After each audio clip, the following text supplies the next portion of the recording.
I think what I would say is if you're in that situation, that's not a great situation to be in. Anyone who's listening, dig your well before you're thirsty. Try to get that brand going, have that network, have these things in place. But, with that said, the best time to plant a tree is 20 years ago, but the second best time is today. So you can always, start moving in that direction. Welcome to the Let's Eat Grandma Career Warrior Podcast. And welcome to the Let's Eat Grandma Career Warrior Podcast, where our goal is not only to help you land your dream job, but to help you live your best life. We are talking about all things LinkedIn today, and I'm so excited to dive into this episode because I promised you a guest coming up here, and we have an amazing one who I will talk about in just a few moments.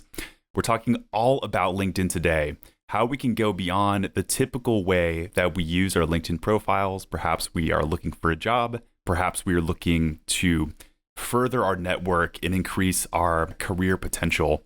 But LinkedIn is the best tool, in my opinion, that we have at our disposal that we can use to network online and really to further our own careers here. So we'll dive not only into the activity, things that we can do to stay active on the platform, but perhaps things that we can do to improve our own profiles so that way we can look better online. So today I brought on Donna Serdula. Donna is the founder and president of Vision Board Media, a professional branding company dedicated to helping individuals and businesses craft compelling stories on LinkedIn and beyond. Her passion lies in bringing dynamic brand storytelling to the masses and inspiring people to dream big. That's what fuels her work. Through her website, LinkedInmakeover.com, Donna and her team of over 20 writers and coaches empower clients to embrace future-focused career branding, opening doors to new opportunities and transformation. She is the author of LinkedIn Profile Optimization for Dummies, yes, 2 editions, and the host of the Dream Big with Big Dreamers podcast. As a sought-after LinkedIn expert, Donna has spoken at global conferences, delivered impact keynotes and workshops, and has been featured on numerous high-profile media outlets. So as you can see, Donna wrote the book here on LinkedIn here. So it's going to be a solid, amazing episode where I'll ask the best questions I can, the ones that I know you are asking as a listener here. So listen up. You're not going to want to miss this episode. It's going to be very valuable for you. So let's launch right into it with our 355th episode of the Career Warrior Podcast. Hey, Donna, welcome to the show. Hey, Chris. Thanks so much for having me. Awesome. I am, first of all, so excited to dive into LinkedIn. I feel like I haven't had a real conversation with somebody on LinkedIn other than me, kind of like talking in my own echo chamber here. But I wanted to hear directly from you as an amazing, credible source here. So talking about like the importance of LinkedIn, why is LinkedIn so darn important, especially in the year 2025? 2025, can you believe that I joined LinkedIn in 2005? 20 years. Yeah, it's like should get a badge for that. 20 years. And back when I first started talking about it, it was new. And now it's, my gosh, it'd be in college if it was a human being. But why? Why is it still something that we're talking about? It's not there because it's just fun, right? I mean, it is a place to have your network. It's a place to showcase your expertise. It really is a professional platform. And that, I think, is truly the differentiator. When you look at all of the other networks that are out there and have been out there, LinkedIn is, it's business focused. It's your career. It's you as a professional. And that in itself is something that makes it really important and something to pay attention to. Right. And I heard someone else describe LinkedIn as something that's just not going away anytime soon. I mean, when you consider like the other social media platforms, you have like Facebook, Instagram, and you have, all of the different social aspects of those, they can compete against each other, but there really is no other social media platform in the business world out there that comes close to LinkedIn. And so it's going to keep getting bigger and bigger over time. And so I think it's worth not job seekers, we'll talk about that too, but it's worth professionals investing their time. Yeah. And I think what you just said is really, really important. It's a great place for job seekers to be. But once you find a job, you don't want to just leave it, right? It's a place to stay and really utilize it, so, it's not just about finding a job. It's about now cementing your network and cementing your brand. So thinking about LinkedIn and its purpose, what do you think some of the biggest, I'll ask a two-part question, like the biggest misconceptions of LinkedIn and the biggest mistakes people are making on LinkedIn and how they're using the platform? I think the biggest misconception is it's just for job seekers. That's like a huge Right. one, right? And that once you find your job, like get off it. No, that's the worst thing you can do. You want to really think about it. You want to dig your well before you're thirsty, right? And this is a place to forge your network. It's a place to keep your network alive and engaged. It's you don't just want to be on it because you need something. You want to be on it because you want to be giving and helping and adding value. I Right. think one of the biggest mistakes people make is thinking that it's something that maybe they can just outsource in its totality. In some ways, when you do start to outsource, you might start to see that there's some good stuff that happens. But ultimately, people are on it because they want a connection with a real person. And if you Right. outsource that to a bot or to someone else, you're not getting the good stuff. You're not really truly engaging. And That's interesting. I want to kind of just Mhm. get a specific example because I haven't heard that before. What do you mean by outsourcing? How can somebody, you said a bot, how can somebody outsource Oh, LinkedIn with a bot? oh my goodness. I mean, you could have a bot that goes in and makes all those connection requests. There's bots now that go in and make comments for you. It's crazy what we can Oh my outsource now with gosh. AI. And Oh I my mean, crazy. gosh. I'm not Like if you, surprised. I shouldn't be surprised. Acting also, because, yeah. like Wow. if you look at a post, like posts nowadays, there's oftentimes I'll go on and I'll look at some of the comments, and the comments are just so ludicrous, and Yeah. it's clearly not done by any human being. That is a world I'm so afraid of, in which we're creating content for each other in this virtual world, and then fake comments and like we're supposed to be connecting on the platform. That's the whole reason why we're doing this, is to build these authentic connections. And like I just don't get the point of that's insane to me. That is crazy. If you take it to the furthest extent, I mean, maybe we'll be one day sitting outside on a deck and, there's bots on LinkedIn posting and commenting. Oh my gosh. I could do something funny with that, some sort of segment with bots, but that is insane.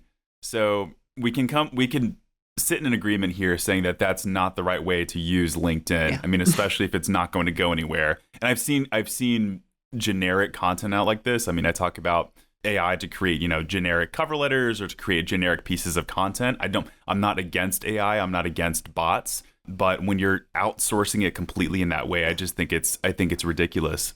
So considering where we are here today and considering how you see LinkedIn continuing to move, what are some ways, what's the best way that job seekers can use LinkedIn as a networking platform?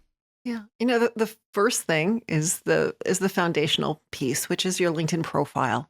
And, take some time to really look at it and make sure that it's telling your story, that it's really showcasing you in the right light. So often I'll look at a LinkedIn profile and, maybe the background graphic is just the default. Maybe the headline is from their previous experience that has ended, and it's just their title and the company name, right? Yeah. Maybe it's a profile picture that just, is from too long ago or just not in the best light. And then we could just keep going down. Like the about section is just a copy and paste of an old, dry, out of date resume. When we Right. look at the experiences, maybe the experiences are more bottom heavy, right? Because maybe a few years back they optimized their profile, but they've gotten other jobs in the meantime, and those are just like without any content, without any meat. And so the older experiences, all this content, and that's what's getting caught up in the algorithm. And that's why they're not getting the right, inbound opportunities.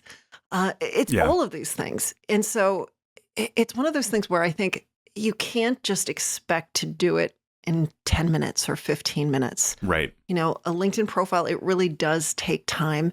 and you want to look at it and really look at it from that reader's point of view. What's going to make you interesting? What's going to be engaging? Right. What's going to separate you from other people? That's what you need to be thinking about when you look at that profile. Right.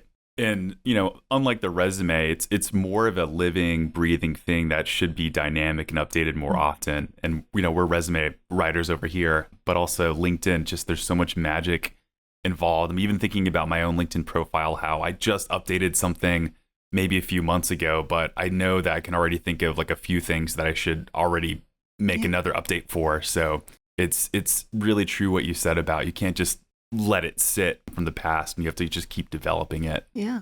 The thing I get excited about, and I know you do too, but using LinkedIn as a way to support other people, like genuinely people within your company, people who you may be family or friends with, people who you've partnered with before in the past.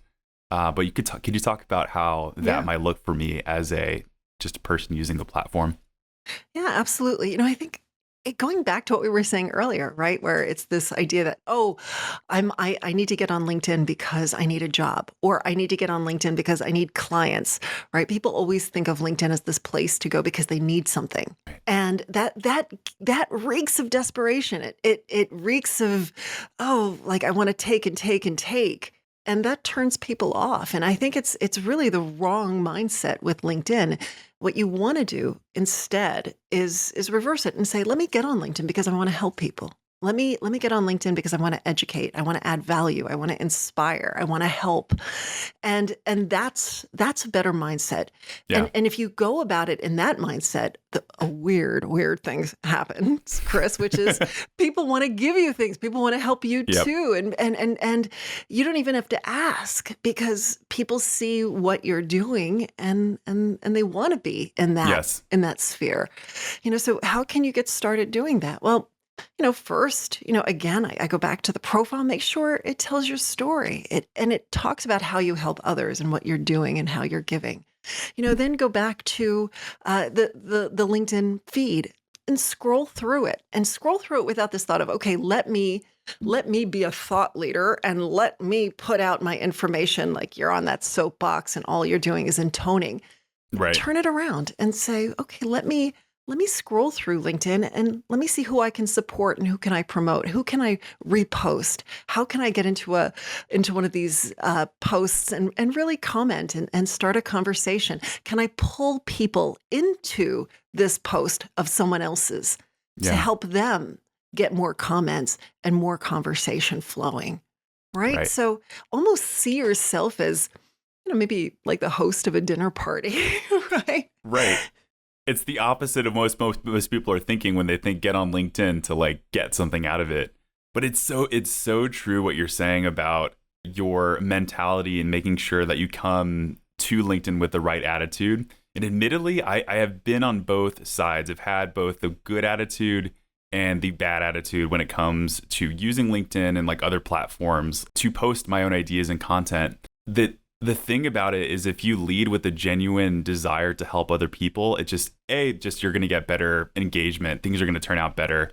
But it feels better to me whenever I'm like coming with the attitude of, okay, I'm posting this to help people. I'm leaving comments to help people, and the universe, God, whatever it may be, things will come back to me in the way that they should. I even was joking with my brother. So we have like a funny little design poster up here at the front with our mission statement, and it says, to arm job seekers with the tools, confidence, and hope needed to advance in their careers. And so I purposely put that in front of me as I post and write things, because if I don't mentally lead with that, I'm just going to end up, trying to create things for myself. I'm like, no, think about who you're posting for, who you're leaving comments for. So I back that up completely. I'm so glad you've been bringing that over here. I want to talk about LinkedIn comments in a second here, because I think there's a lot of power in LinkedIn comments and how we connect with each other. But thinking from the perspective of the skeptic or the person who might be truly feeling that sense of desperation, like I need a job tomorrow. How the heck can I go on LinkedIn as a platform and just like, I don't have time to kind of like post things for other people or, think about how ways I can like lift other people up. Like I need a job right now. And like, I need to do that. Is there a way to use LinkedIn tactfully for that person, or like more, I guess, like nuts and bolts to like get that person a job, maybe like applying online or something? Yeah. I mean, I think what I would say is if you're in that situation, that's not a great situation to be in. Right. And anyone who's listening, dig your well before you're thirsty. Right. Try to get Right. that brand going, have that network, have these things in place.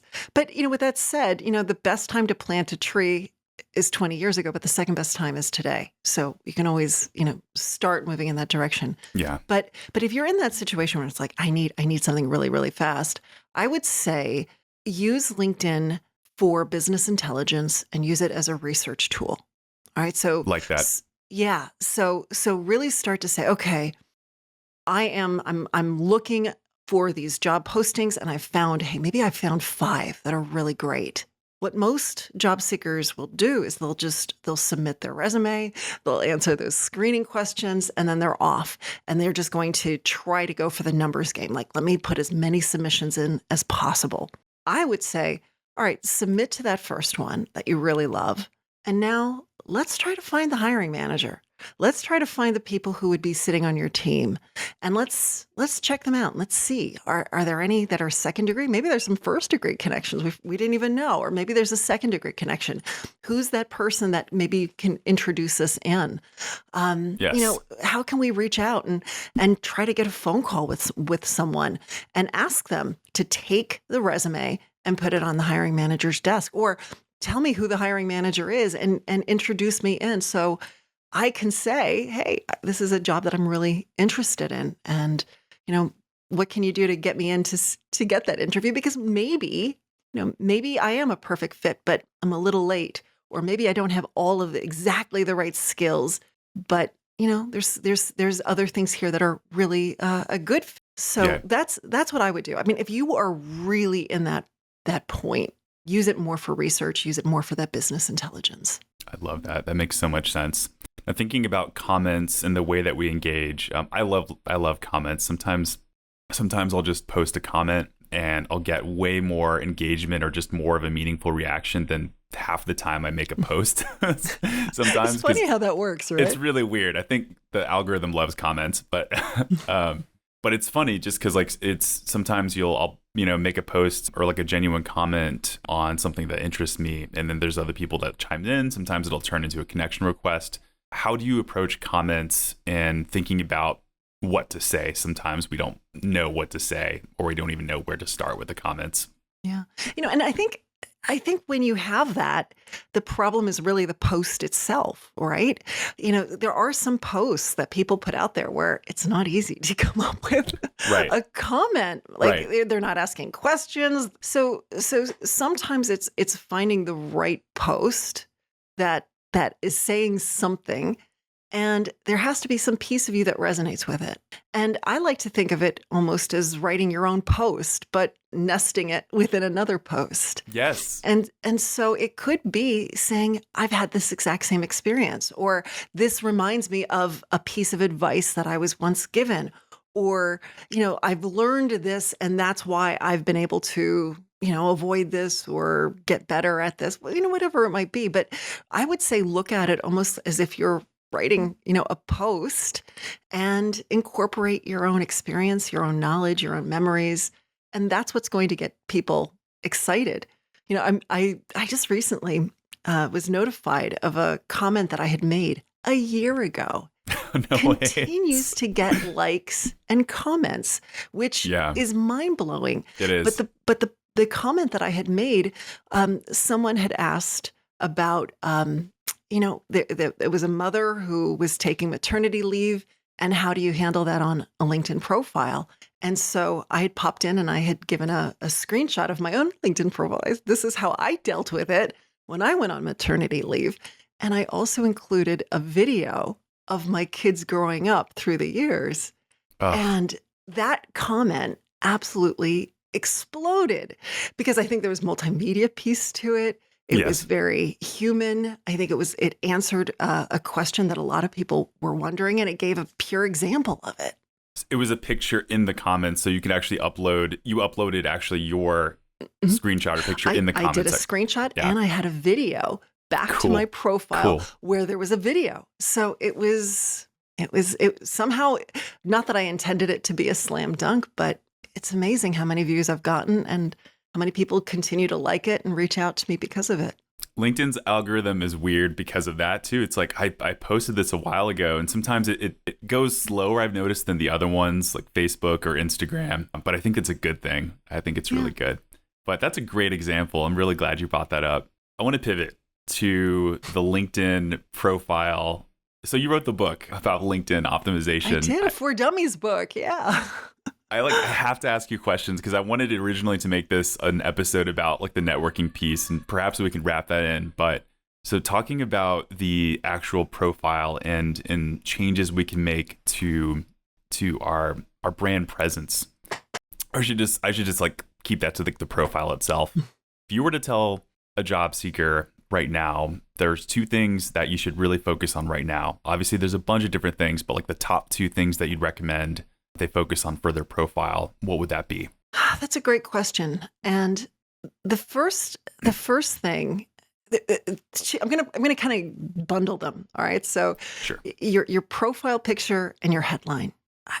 I cannot tell you how important this is, especially when you think of a recruiter who might be searching LinkedIn to find candidates, and they're looking at the search results, and they're looking at pictures, and they're looking at headlines. And if your picture doesn't look professional, they're just going to go right by you. It's a horrible thing. I wish life wasn't like that, but having a really great professional picture is going to get you noticed. It's going to make a difference. It's really going to make a difference. The headline is it's very sensitive in search, so having the right keywords in there will help you. So that's something to keep in mind. And I know that there's a lot of people out there who say, oh, you need that benefit statement, something really salesy to catch people's eyes. But I think for a job seeker, it's not that you need to sell a product or a service, but you need to sell yourself. And right. What are your credibility builders? What are those markers? What do you want to be known for? What is it that you're aligning to? Put that into your headline. You got 220 characters, so make that count. And then after that, I would say really look at the about section. I know it's really easy to copy and paste a resume. I know it's really easy to hit, if you're paying for LinkedIn, like AI, do the AI enhance. But I've never seen one that was really interesting or intriguing or differentiating. Yeah. So I would say spend some time on that about section and do something a little different. Tell your story. Who are you? What do you do? Why do you do it? Why does it matter? What do you stand for? And how do you help? I love those answers, by the way. Do you think the approach changes if I am looking for a job versus just trying to fill the well, as we talked about earlier, to kind of just be somebody looking to expand my network? And maybe I'm like a sales director and I'm looking to kind of build my team around me, or I'm looking to make partnership connections. But do I think about my headline differently as a job seeker versus someone who's just in the workforce? Oh, absolutely. You always need to align your LinkedIn profile to your goals and to your target audience's needs. And that's always going to change. And I recognized that really early. Back in the day, I was in sales, and, everyone was saying, just copy and paste your resume. But I realized, wait, as a salesperson, my profile is going to change if I'm selling to a potential client or I'm trying to get noticed by a recruiter. Yep. Two totally different profiles. And it also changes if you're doing this because you're a brand ambassador, right? You're a brand evangelist for a company. That story is going to be a little different. Versus, are you doing this because you want to be seen as a thought leader or an executive? Yeah. Are you doing this because you're hiring people, or are you doing this because you're, growing a business? All of those things will result in a different about section because you want to write it to whoever you want to read it. And a different headline too. Like I remember, I used to give the advice, like never use your current company and your position in your headline. I think there are exceptions to that. And I even thought about myself, like, am I not a brand ambassador for my own business that I started? Am I not trying to represent my own company? And so the way people found me often was through LinkedIn and looking at making the connection between my position and my company. So I eventually ate my own words there and changed it back to my own position title. It doesn't make sense for everybody. Sometimes it's like you're a job seeker applying to something completely different. You don't do that, but it's you have to think about who you're trying to reach out to and what the purpose is. I've seen some job seekers have a slew of their old companies listed in their headline. And it works for them because they worked at Google, they worked at Meta, they worked at Apple. And these are such huge names that, absolutely tout that history. Yeah. That might be a little different, if you worked at other companies or, there is so much nuance to this. One cool thing that we talked about in our pre-podcast conversation was recommendations. And again, it goes back to the whole building up your network, not doing just things for yourself, but for others. But can you talk a little bit about that recommendation section that people love to, I think, discuss? Recommendations were such a big thing in LinkedIn back in the day. And LinkedIn used to really make it such that you had to get recommendations if you wanted to have a profile at a certain profile level and whatnot. So they were really kind of forcing it on us. And then they removed they removed that, where you can do the recommendations, but it didn't really, it wasn't clocking in the profile or the profile meter. So what's happened is there's a lot of people not doing it. There's no need for them to do it, at least from the platform level. So I would say this, it's a different world out there. There's a lot of, we were saying this earlier, there's bots, there's AI. And I really do believe that I think our relationships with people and what other people say about us is going to matter more and more in this new age. And so LinkedIn might not be pushing it, but the recommendations are something that we should embrace, and we should spend some time recommending other people and asking for recommendations. I don't like it when it's a quid pro quo, like, hey, Chris, I'll recommend you. Can you now recommend me? Pure transactional, right? I know what you mean. Yeah, transactional, not a good fit for anybody. But, I would say, if you've done something great for somebody, reach out to them and ask them to write you a recommendation, and even suggest, hey, I'm more than willing to write it for you if it'll make it easier for you. And if you struggle to write that recommendation for the person, that's a sign too, right? But then also take time as well. And when someone has done well for you, like going back to the whole idea of using LinkedIn for other people and helping people, when people do good for you, don't even wait and see if they ask you. Just give them a recommendation and maybe make it part of your checklist. Maybe it's something that you do once a month or once every 3 months or once a quarter, whatever it might be. But I would really put it into something that you do on a regular basis. I'm sure you have tools that you can give people, resources. So I'll connect with you on those in a second. I'm sure people are just dying to know more. But first, I want to ask, I call this the dream big moment, but what would you say, what's one of the biggest like dream big stories you've seen happen because somebody was able to get on their LinkedIn and actually make these strategies happen? Just kind of giving people a vision of the future of what could happen if they take this seriously. One thing that I love about the work that we do, and I'm sure you feel it as well, it's the idea that it really is life-changing. When you can help a person see their value, help them articulate, their successes and what they've done, it is life-changing for them because the opportunities that come to them, are greater than what they had before. And the things that they can do with their life and with their family, it's wonderful.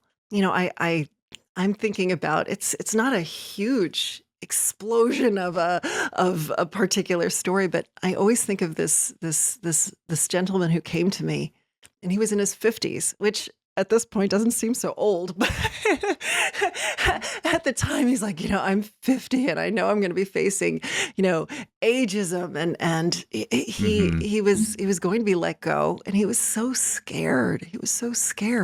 And I worked with him to make sure that his profile really showed his relevance, showed his excitement, showed his history, but really showed what he can do. We made sure that, his resume and all of that stuff really spotlighted the Yeah. things that he's done, he's accomplished, but it wasn't just an obituary. It was like future focused, right? Yes. That was the important part. And what I loved is he came back and he said, Donna, I was so scared. Not only did I landed faster than I ever thought possible. Yeah. I'm now working at a place closer to my home, so I'm not commuting like I used to. Mm. Where I landed, I'm getting paid 40% more. Let's go. Yes. Right? Those are the stories. And Yes. and it was just, I didn't think it was possible, and yet it landed in my lap. Yeah. And so it's those types of stories that I love. I love because that's what we want, right? It's not to make you a better hunter, it's to make you a better magnet. Yeah. I totally agree. And it's like when you help people with their brands and help people realize all the amazing things that they've done, it really is life-changing by way of confidence too. Because a lot of us career professionals, we're beat down, we're burnt out, and we're feeling like the rejections, like what is going on with me? This is my fault. But really it can be it can just be like looking at your brand and how you are doing things strategically. And it isn't you. It's just you need to make some tweaks to your job search. So love that story. I think that's amazing. So I want to hear more about how I can find out more about you, what you're doing here, Donna. And if you have any other resources for people who want to take things to the next level with LinkedIn. I love the book that you wrote. I think that's a great place for a lot of people to start. But where else can people go for your LinkedIn advice? Yeah, absolutely. Visit linkedin-makeover.com and click on free resources. I've got a LinkedIn headline generator. I've got a tool that allows you to create formatted text on your LinkedIn profile and your LinkedIn posts. And I also have a personal branding assessment that you can take and get a report that really tells you what you need to do to make sure that you're branding yourself appropriately for your career. Awesome. And you are on LinkedIn, I know, so I'll make sure to include your profile in the show notes as well as the links that you shared as well. So listeners, when you're not jogging or driving, I have to make that disclaimer as always. Make sure to stop and check out the description. I'll make sure to leave Donna's LinkedIn profile as well as those resources. I would love for you to go on LinkedIn and post this episode and tag us. Let us know what you found to be valuable from this episode. It's always a way for you to double your learning. And I heard another podcast guest do that a couple of years ago, and so I love that. I think it's worked really well. But Donna, I have loved our conversation, and I always get things out of this too after talking about it for all these episodes. So I think you were very insightful, and I loved listening to your advice today. Thank you so much for having me. I appreciate it. Awesome. All right, listeners, this wraps up this week's episode of the Career Warrior Podcast. We have another amazing episode coming next week. It's going to be a mini-sode talking about resumes, as of course you like to hear me talk about ad nauseum here, but it's going to be very valuable for you to think about ways for you to stand out and get competitive with your document. All right, Career Warriors, thanks so much for tuning in to today's episode. I'll see you next time. There are 30 possible resume mistakes stopping you from landing interviews. And please, whatever you do, don't submit your resume to another bot who won't listen. As a top resume service, we've helped thousands of job seekers. And with our expert eye, Let's Eat Grandma will transform your resume into a job-winning masterpiece. Don't wait. Submit your resume to Let's Eat Grandma now for a free critique.